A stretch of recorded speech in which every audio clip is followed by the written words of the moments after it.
using a 13mm spanner.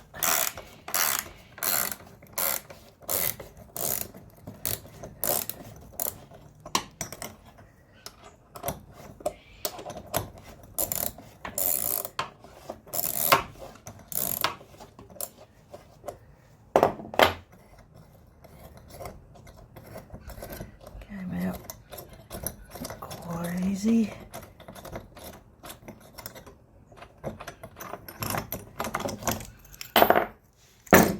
Space up. Very easy. Oh.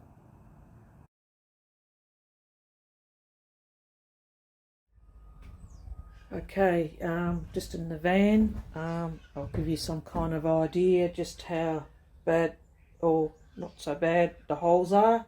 I think I got away quite easy. It could have been a lot worse than this.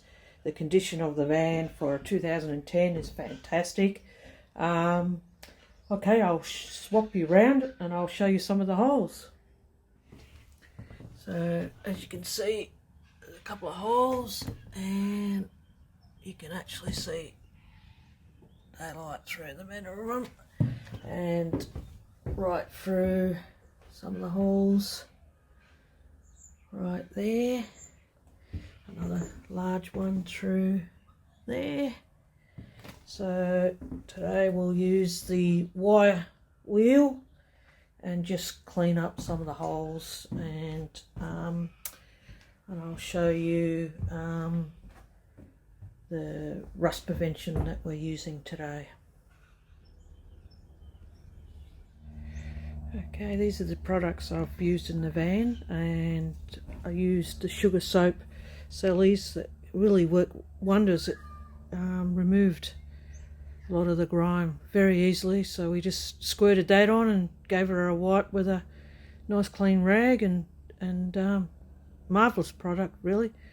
I'm going to use the rust converter, this one here, just to treat the raw steel, and then after I've let that dry, I'm now going to use the rust guard, and hopefully that will prevent any future rust. Just going to use the paintbrush.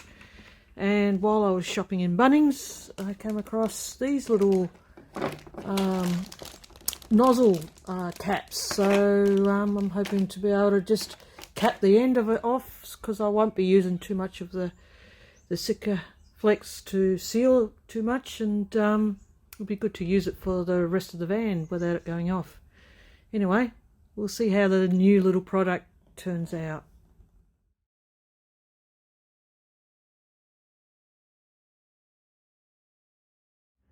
Well, the whole floor is all prepped with the rust converter.